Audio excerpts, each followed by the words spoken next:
The desert had a way of hiding secrets. The sun scorched the land by day, baking the red dirt into cracks, and at night, the wind whispered across the sagebrush, carrying dust and an uneasy stillness. No one came here except for those who had work to do, or those who wanted to disappear. Miguel Alvarez wiped sweat from his brow, squinting into the late afternoon glare. He had been clearing a path for a new road outside the small town in Utah, far from the neon signs and noisy streets. His shovel struck something hard. "Hey, what is that?" he muttered, kneeling. The others gathered, curiosity mingled with unease. They dug carefully, the hot sand slipping through their fingers, revealing a shape wrapped in a faded red and brown Mexican blanket. At first, it seemed like old laundry someone had abandoned. Then the outline became human.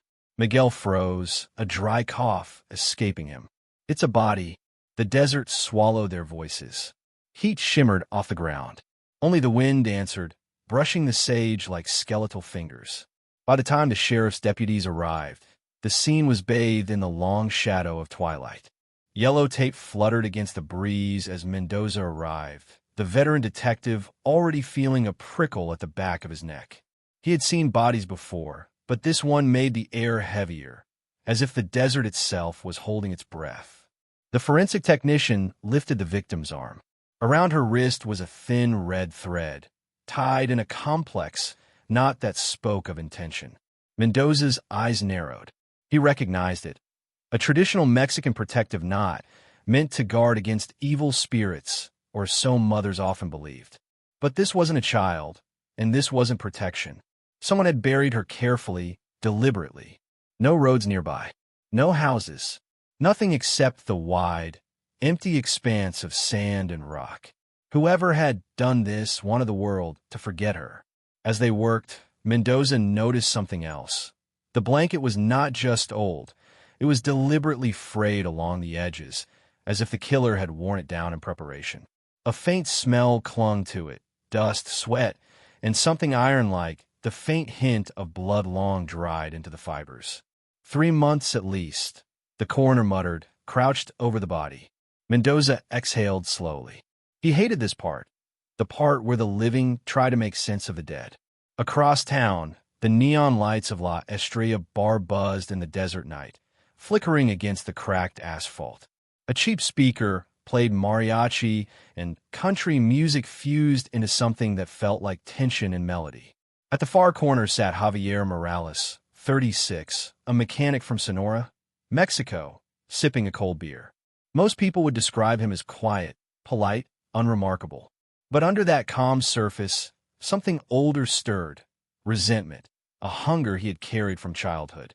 The bartender, Rosa, glanced at him. Another one. Javier nodded, his dark eyes unmoving. See, a group of women entered, laughing, their voices sharp against the quiet hum of the bar.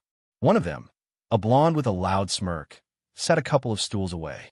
She caught Javier's gaze and tilted her head. "Why are you staring?" she asked.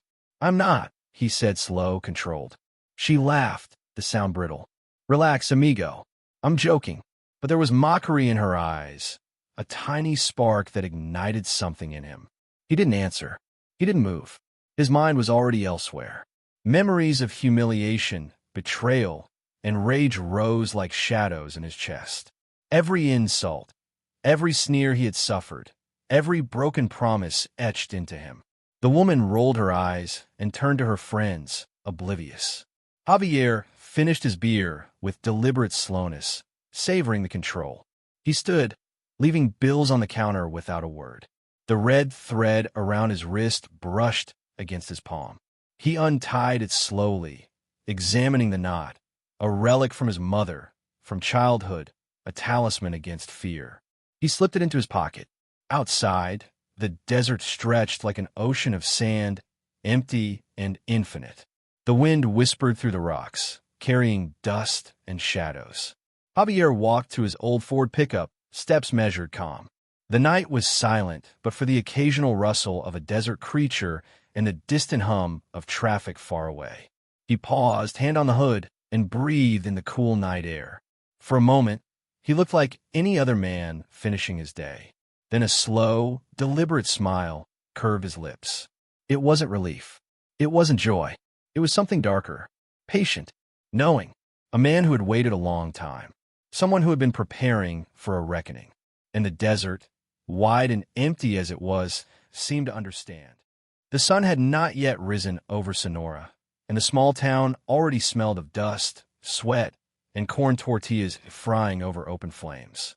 Narrow streets twisted between adobe houses, walls painted in peeling pastel colors, their edges cracked from decades of sun and wind.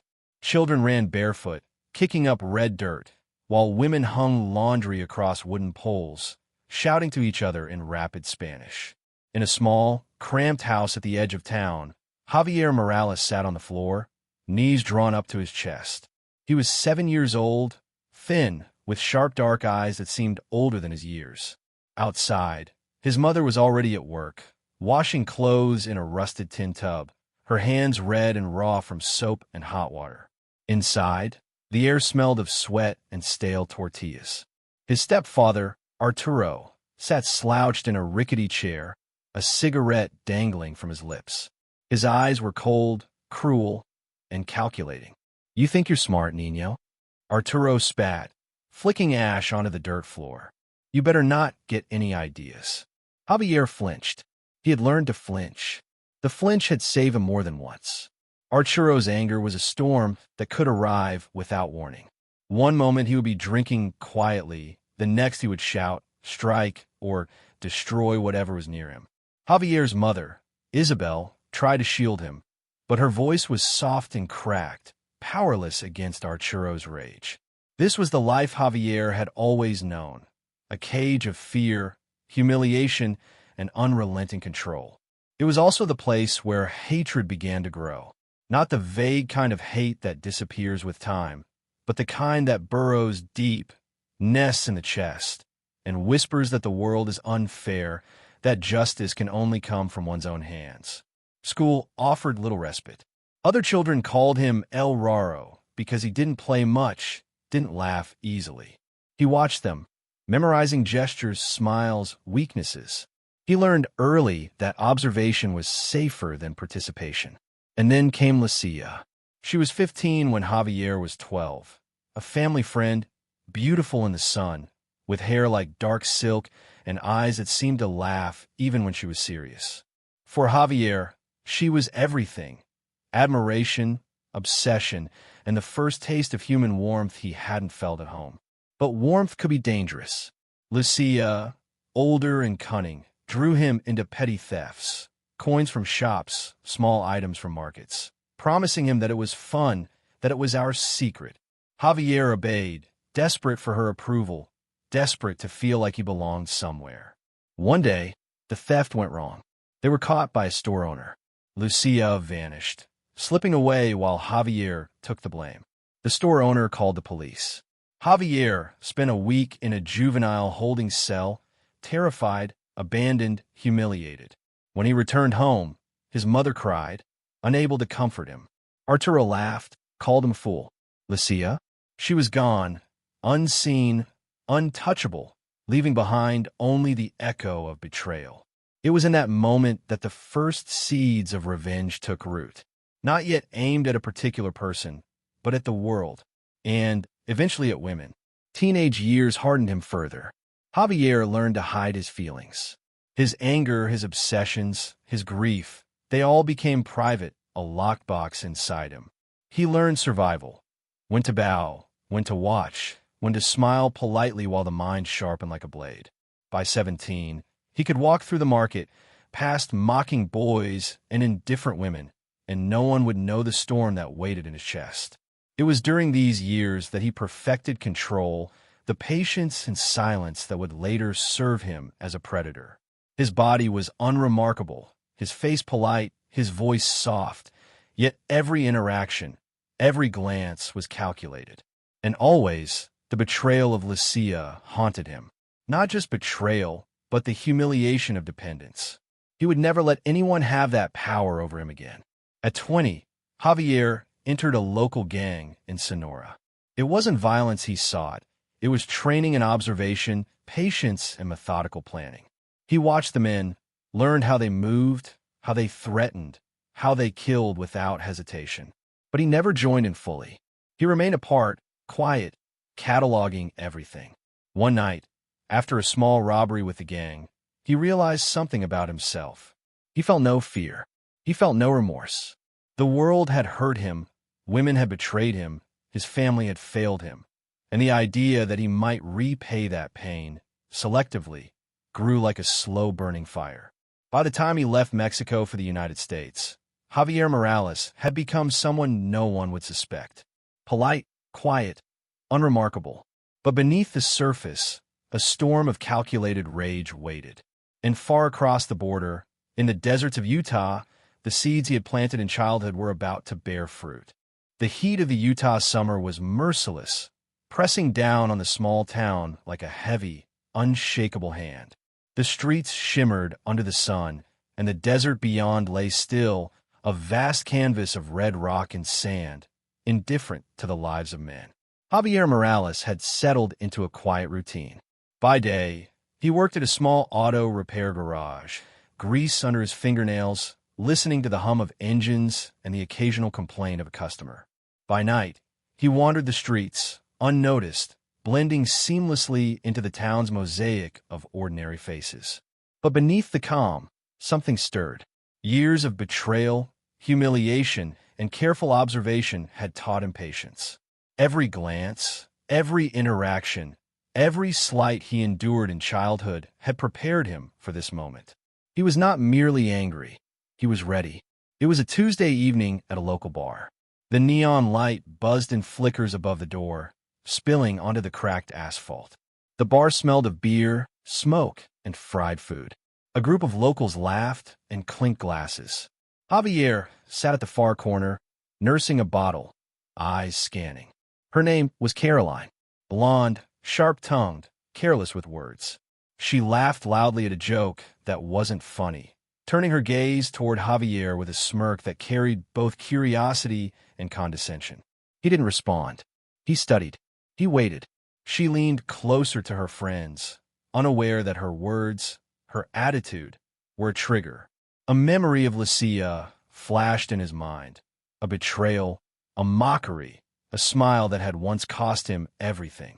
The anger was quick, clean, and focused. Javier finished his beer, leaving a few bills, and stepped out into the hot night. The street was quiet, almost empty. Perfect. He followed her, a shadow among shadows. His movements were silent, deliberate, rehearsed in his mind 100 times before. No one noticed him. The streetlights cast long, wavering lines of light, and in their glow, he imagined a future unfolding exactly as he planned. Caroline stopped to tie her shoe near an alley. Javier was already there. His hands were steady, his voice calm, almost soothing. "Need some help?" She looked up, startled, saw a polite face, not a threat. She laughed nervously, glancing around. Then he struck. Quick, precise, a single motion that left no time for screams. The alley swallowed her last breath. Afterwards, Javier stood over the body. He was not shaking. He was not panicked. He was calm. He felt relief. Years of rage had found a channel, and for the first time in decades, he experienced a peace that had eluded him. He wrapped her body in the old Mexican blanket he had kept hidden in his pickup, a relic from his childhood, a token of ritual and control. Then he tied a red thread around her wrist, looping it in the same knot his mother had once tied on him. It was a small, deliberate mark, a signature, a talisman, a message. The desert waited for him, empty and patient. He drove to the outskirts beyond the town, where the land stretched flat and unending. There, among the jagged rocks and sand, he dug shallowly, careful to leave no trace. When it was done, he stood and looked at the horizon. The desert wind whispered, carrying dust and the faint scent of the woman's perfume. Javier's heart was steady. His mind was quiet. For the first time, he understood that he was no longer a boy who had been betrayed. He was something else, something complete. And the red thread on her wrist glowed in his mind as a symbol of what he had become, a man who would settle scores in his own way, patiently, silently, without mercy. That night, the town slept, unaware that a new predator roamed its streets. Javier returned to his routine the next day, wiping grease from his hands, smiling politely at customers, invisible in plain sight. But in the quiet corners of his mind, a plan was already forming. Caroline was only the first. He would continue, methodically, carefully. The red thread was not just a knot. It was a promise to the past, a warning to the future. The summer heat lingered in the town, heavy and oppressive, pressing down on the streets and the endless expanse of desert beyond. For Javier Morales, life had settled into a deceptive rhythm. Days spent under the hood of cars, nights spent planning, watching, and waiting. He was a ghost in plain sight, polite, quiet, invisible, except for the darkness that simmered beneath his calm surface. Months had passed since Caroline. The red thread still lingered in his mind, a symbol, a promise. But the act had not satisfied the old wounds entirely. The betrayal, humiliation, and rejection that had shaped his youth demanded repetition. He began observing again. New targets, new patterns. Women who crossed him, women who mocked or ignored him, women who reminded him of the pain he carried from Lucia. Her name was Marta, 24, a waitress at the small diner near the gas station. She was outspoken, often sarcastic, sharp-tongued with customers, and especially with Javier when he came to pick up parts for his garage. Slow today, huh? She teased one afternoon as he paid for a muffler. Her smile was playful, but it sparked something in Javier. A long-buried irritation, a sense of being belittled and exposed. Years of careful observation told him she had routines, habits, patterns. She walked the same route home, stopped at the same corner for coffee, never looked around. It was enough. That night, Javier followed her, blending into shadows. The streetlights flickered, casting jagged shapes across the pavement. Every step he took was measured, silent. Years of patience had sharpened his skills. Approach, control, execution. He didn't speak. He didn't hesitate. But she paused near the alley behind the diner, tying her shoelace. He was there. Calm, polite, invisible. Need some help. His voice was soft, almost comforting. She looked up, startled, then laughed nervously. No, thanks. But it was too late. Javier struck quickly, efficiently. No struggle, no panic. Only the sharp, practiced motion that left her unconscious before she realized the danger. Afterward, he drove her to a remote section of the desert, far beyond the town lights. The old Mexican blanket was already in the truck, folded and ready, along with the red thread. He wrapped her carefully, looping the thread around her wrist in the familiar knot. Then he dug shallowly, the sand dry and hot under his hands, the desert wind brushing across his back. He placed her body inside the shallow grave, covering her with dirt. But this time a small mistake. As he parked his truck to return to town, he didn't notice the security camera at the gas station across the street. A single frame caught the license plate of his old Ford pickup, faint but readable. A tiny oversight, almost trivial. But in the world of law enforcement, small details could grow into a chain of evidence. Javier didn't see it. He didn't even consider the possibility. In his mind, he had been perfect, invisible, untouchable. Days later, Detective Raúl Mendoza examined the cases again. The first victim, Caroline, had left no trace, no leads. But now, the town whispered about another disappearance. The similarity was subtle. Young woman, disappearance near evening hours, no witnesses, a pattern beginning to form. Mendoza frowned at the photos, noticing the faint similarity in how the women were described. The careful burial sites, the lack of struggle signs, the presence of an unusual bracelet or token mentioned vaguely by witnesses in their accounts.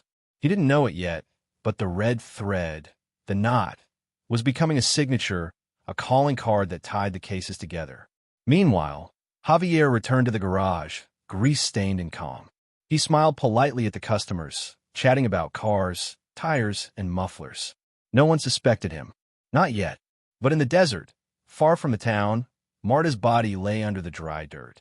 The red thread glinted faintly in the sun. A tiny mistake, almost invisible, would eventually become the thread that connected him to the crime. And Javier, sitting quietly under the fluorescent lights of his garage, felt only calm satisfaction. He was learning, slowly, carefully, and the series was just beginning. The desert was a patient witness, stretching endlessly beyond the town's fading lights. Javier Morales had grown confident. Months of careful observation, preparation, and execution had honed his method. Each act was deliberate, each movement measured, each victim chosen for a reason only he understood. The first 2 killings had gone perfectly, or almost. A small oversight with the second victim, a security camera, had gone unnoticed by him. But Javier knew that perfection was an illusion. Every plan required adjustments, refinement. The series had only just begun. The third victim. It was a Thursday evening when Javier's attention fell on Sofia, a university student working at the campus library. She was quiet, polite, and diligent, the kind of person who noticed patterns and schedules. Her routine was predictable. Leaving the library at 10 p.m., walking alone to her car, always checking over her shoulder.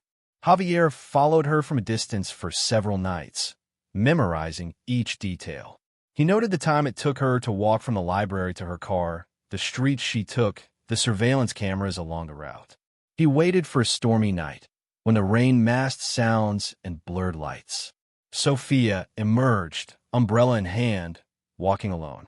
Javier struck with the same calm precision as before. A single motion, clean, efficient. She never screamed. He wrapped her body in a familiar Mexican blanket, tied the red thread around her wrist, and drove to a remote canyon where the wind carried away all evidence except the careful burial. This time, he dug deeper, more meticulously.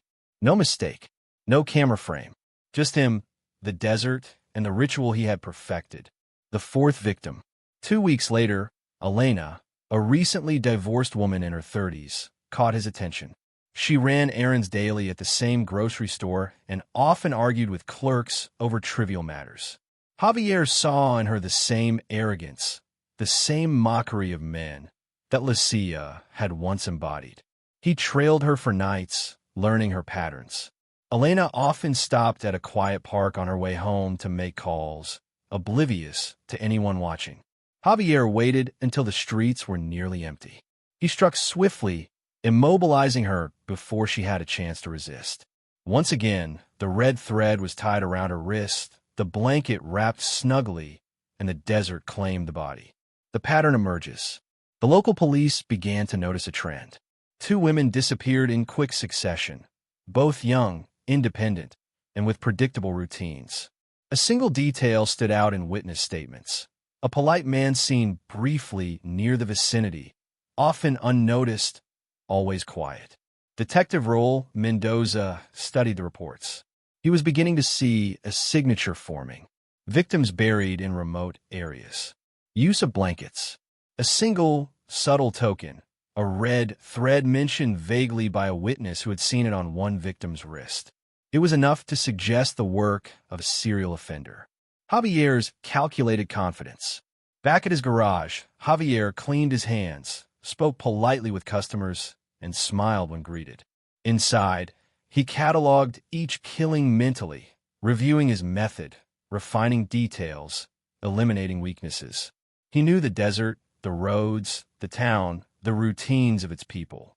Each victim was a lesson, each mistake an opportunity to improve. The first small oversight had not yet caught up with him, but he felt it as a whisper of caution. And as he polished a car engine, he allowed himself a quiet, controlled smile. The series was accelerating. The rhythm of his life, his dark ritual, was settling into a pattern that only he fully understood. Detective Raúl Mendoza sat in his small office, the ceiling fan slicing the heavy summer air. Papers were scattered across his desk, each file a story, a disappearance, a thread connecting to something larger. He had been reviewing the cases for weeks now, searching for the pattern, the invisible line tying these tragedies together. 2 bodies, 3 bodies, 4, each buried in the desert's vast, indifferent expanse. And always the same token, a red thread tied in a tight, deliberate knot around the wrist. He leaned back, rubbing his tired eyes. Someone's sending a message, he muttered to himself. Cultural clues. Mendoza's own childhood in a Mexican neighborhood of southern Utah gave him insight others lacked. The knot, traditional in Mexican culture as protection against evil spirits, was rarely seen outside homes, never on strangers. It was deliberate, personal, and steeped in cultural meaning. He pulled up photographs of the victims. Caroline, Marta, Sophia, Elena. All women, all independent, all with predictable routines, all victimized in ways that suggested careful planning. One thing was becoming clear: this was not random. This was ritualistic. The first real lead. A small clue from Marta's disappearance began to surface. The gas station security footage, overlooked initially, captured a Ford pickup parked suspiciously near the diner at the time of her disappearance. Only one frame was clear enough to read part of the license plate. Mendoza frowned at the screen, squinting. He jotted down the partial number, running it against the DMV database. The result was thin, not a certainty, but a starting point. A man matching the description of someone calm, polite, ordinary, the type who disappears into a crowd, on a truck similar to the one captured on camera. Patterns in behavior. Mendoza studied the timeline. The spacing between killings, the choice of victims, the methodical use of the desert for burials. The killer was careful but predictable, guided by a personal code. He noted the areas of the desert chosen. Isolated, accessible by dirt roads, and familiar to someone local. Someone who knew the terrain, the town, the routines of its residents. Someone local, Mendoza said aloud. Someone who moves among us, invisible. Javier, unaware. Meanwhile, Javier continued his routine with clinical precision. At the garage, he chatted lightly with customers, laughed politely, wiped grease off his hands, and watched the world with dark, calculating eyes. He had noticed no cameras, no suspicions, nothing. Yet he felt it, the whisper of danger. The desert, silent and vast, seemed to hum with anticipation. Each killing brought a rush of satisfaction, but also a reminder: perfection was fleeting. Mistakes could be made, and he was learning to avoid them. Closing in, Mendoza gathered a small team, sharing his suspicions. The red thread was becoming a signature, the Ford pickup a potential connection. Witnesses described a quiet, polite man who lingered near the victim's last known locations. The dots were not fully connected yet, but Mendoza felt the first real hope. They were close. The pattern is there, he told his lieutenant. We just have to follow the threads, literally. We'll catch him. Outside, the desert stretched, indifferent as ever. But the first net had been cast, and somewhere in town, Javier Morales drove his pickup home, unaware that the shadows were starting to reach him. The desert sun had begun to sink behind jagged red cliffs, casting long shadows over the town. Javier Morales moved through the streets like a man on autopilot, polite, ordinary, invisible. He was meticulous, disciplined, practiced, but even the most careful predators make mistakes. The fifth victim. Her name was Isabel, a schoolteacher in her late 20s. She was cautious, aware of her surroundings, and her routine was less predictable than the others. Javier had studied her for weeks, memorizing her schedule: morning classes, lunch at the local cafe, evenings grading papers alone in her apartment. He waited until she walked home one Tuesday evening, the streets mostly empty. His plan was flawless, or so he thought. Javier approached, his calm voice masking the intent within. Need help? She hesitated, looking up at the polite, ordinary man who stood before her. But unlike previous victims, Isabel's instincts were sharp. She took a step back and screamed. Javier's patience faltered just slightly. He struck, but not with the perfect precision he had honed. Isabel struggled, clawed, and ran, screaming down the narrow alley. Javier cursed under his breath, but did not give chase. He knew better than to risk attention. The red thread, the ritual, the control. This time, it was incomplete. The aftermath. Isabel survived, terrified but alive. She ran to a nearby house, her screams piercing the warm night air. Neighbors called the police. Detective Raúl Mendoza arrived swiftly, the scene chaotic and alive with urgency. For the first time, the killer had left behind a living witness. Police profiling. Isabel's testimony was precise. A man, polite, calm, speaking in Spanish-accented English, driving an old Ford pickup. Her description, combined with prior leads, the Ford from Marta's disappearance and the red thread signature from the previous victims, gave Mendoza enough to create a profile of the suspect. He sketched the man, noting the quiet confidence, the measured demeanor, and the uncanny patience. "This isn't just a killer," Mendoza said to his lieutenant. "This is someone who studies, plans, and waits. He's methodical, dangerous, and he knows how to blend in." The investigation intensified.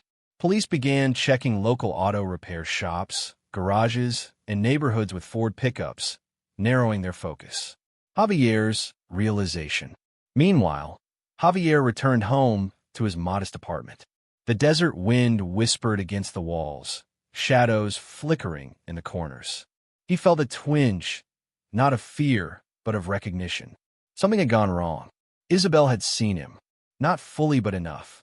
Her description would be out there, in the hands of the authorities. His perfect record, his illusion of invisibility, had been compromised. For the first time, Javier's calm mind raced with adjustments. Patience would save him. Precision would protect him. He opened a drawer and examined the red thread, tying and untying it, as if preparing for the next move. His ritual was incomplete, but it would continue. He would learn. He always learned. The net tightens. Detective Mendoza reviewed the report late that night, the sketch of Javier pinned next to maps, timelines, and photographs. A series of red threads, literally and metaphorically, now connected all the victims. The living witness had provided the missing link. "They're all connected," Mendoza whispered. "And we have a description now." Outside, the desert lay quiet, patient as ever. But within the small town, tension hummed like electricity. The predator walked among them, aware that the shadows were closing in. The desert morning was crisp and still, the heat of summer yet to settle over the town. Detective Raúl Mendoza stood in the parking lot of Javier Morales' modest apartment building, folder in hand. Every lead, every clue, every witness statement had brought them here.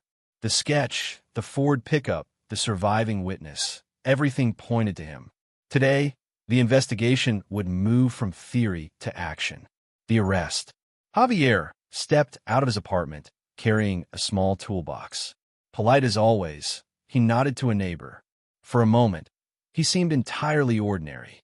"Javier Morales?" Mendoza called, badge held high. "You're under arrest for questioning in connection with multiple homicides." Javier froze, then slowly raised his hands. Calm, controlled, as if this were merely another routine interaction. No struggle, no panic, just the faintest glimmer of acknowledgement. They are close, but not yet close enough. The search. With an arrest warrant secured, Mendoza's team entered Javier's apartment. Every corner was examined meticulously. Nothing seemed out of place at first glance. Tools, grease-stained rags, neatly folded clothes.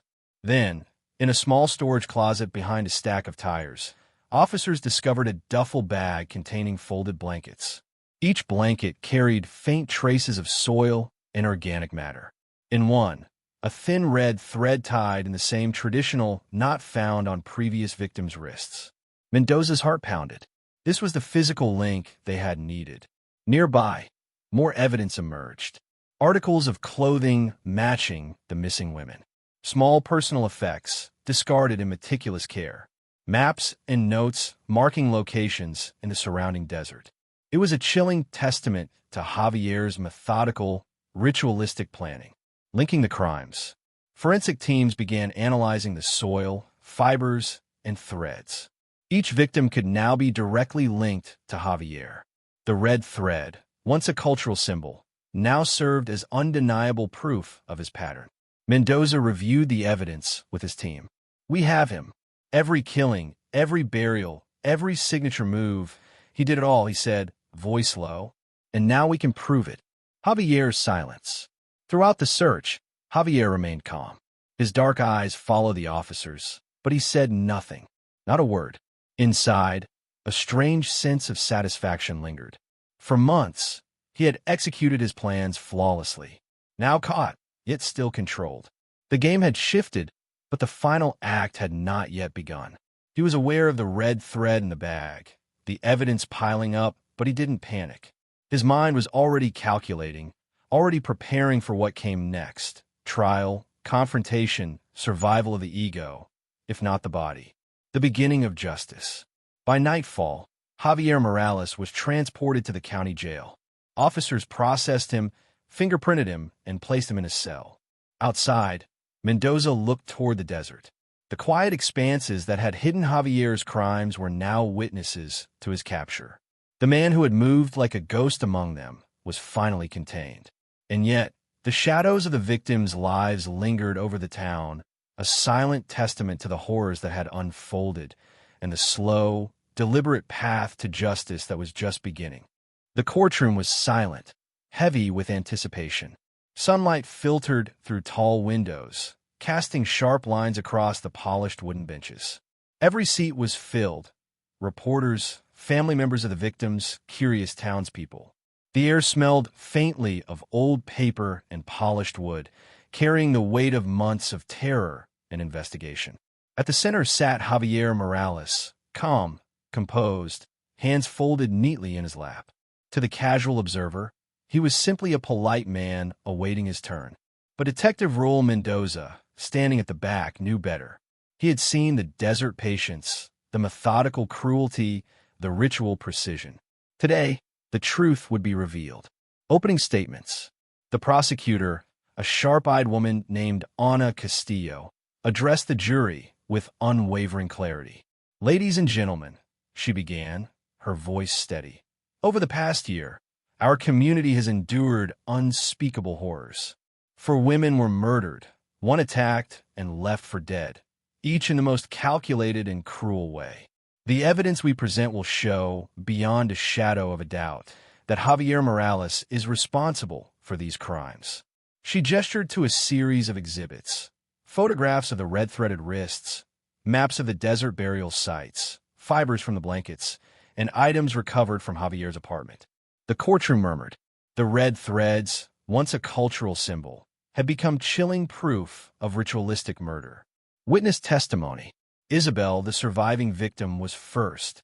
Her voice trembled slightly, but her words were precise. He was calm, polite. "I didn't even realize what was happening until I felt it," she said, pointing toward Javier, who met her gaze briefly, unflinching. The jurors shivered. Her testimony, combined with the forensic evidence, created a vivid picture of a man who planned, observed, and executed each crime with chilling precision. Mendoza presented the investigation timeline, highlighting the patterns. The selection of victims, the calculated approach, the use of the desert to hide evidence, the signature red thread. Each detail was methodically laid out, leaving little room for doubt. Javier in the courtroom. Throughout the proceedings, Javier remained silent. Occasionally, he smiled faintly, a polite curl of the lips that unnerved observers. He did not plead, did not fidget, did not protest. His calm demeanor seemed almost to mock the horror his actions had caused. In his mind, he reviewed each act, each burial, each detail. The ritual was complete. His actions were justified by his own code, and in his controlled silence, he retained dominion over his narrative. Closing arguments. Prosecutor Castillo's closing was deliberate, almost hypnotic. Javier Morales planned, executed, and covered up these murders with precision. He moved unseen among us, but the evidence, physical, forensic, testimonial, leaves no doubt. Justice demands accountability. Justice demands conviction. The defense lawyers struggled to cast doubt, arguing circumstantial evidence, but the mountain of physical proof, combined with survivor testimony, left little room for alternative narratives. The jury deliberated for hours. Every detail, the threads, the bodies, the maps, the living witness, pressed on their minds. Finally, the foreman spoke, guilty on all counts. Sentencing. The judge's voice echoed through the courtroom. Javier Morales, for the deliberate, methodical, and heinous acts of murder you have committed, you are hereby sentenced to 15 years in prison followed by execution. May justice be served, and may the victims rest in peace. Javier's expression did not change. Calm, composed, unyielding. The red threads, once his ritualistic signature, had now become the cords of his own accountability. Outside the courtroom, Mendoza breathed a quiet sigh of relief. The predator was contained. The nightmare had an end, at least in the eyes of the law. But the desert, silent and eternal, still held its witness. The shadows of those lost lingered, and the memory of Javier Morales, methodical and cold, would remain in the town's conscience for years to come. The desert remained unchanged, vast and silent, long after Javier Morales was removed from its streets. Its red sands, jagged rocks, and lonely winds had witnessed horrors beyond imagination, yet they endured, patient and eternal. The town had begun to breathe again, though the scars were far from invisible. Life behind bars. Javier sat in his cell, hands folded, expression calm and unreadable. The routines of prison life, the clang of gates, the echoing footsteps of guards, the quiet murmurs of other inmates, meant nothing to him. Time was irrelevant. Patience was his ally. In his mind, he replayed every detail of his crimes, every burial, every thread. The red thread, once a ritual, now existed only in memory, a symbol of the control he had exercised over life and death. He did not plead for sympathy, nor did he display remorse. His satisfaction was quiet, internal, rooted in the calculated mastery of his past acts. To him, the law had only interrupted a process he had long considered inevitable. Society reacts. Outside, the town struggled with the aftermath. Families of the victims grieved. Newspapers documented the horror, and the community grappled with the reality that such calculated evil had lived among them. Detective Mendoza was hailed as a hero, yet he bore the weight of the investigation on his shoulders. He often walked alone through the desert, thinking of the women, of the meticulous predator who had slipped through the cracks for so long.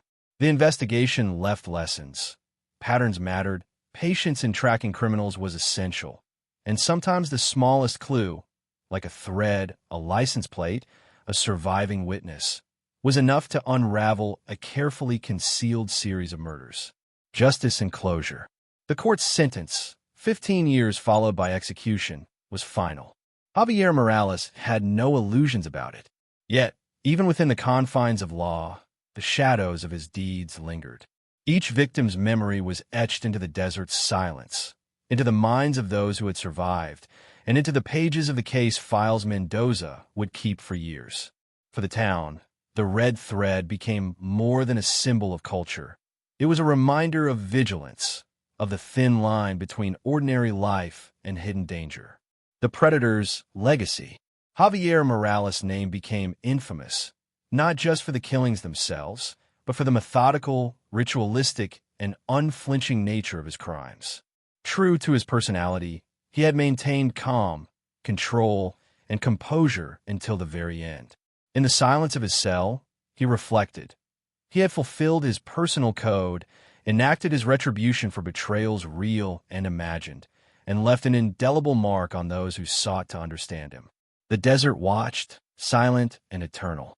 The town healed slowly, and somewhere in the minds of the survivors, the shadows of Javier Morales lingered, a reminder that patience, precision, and obsession can be as deadly as the human hand itself.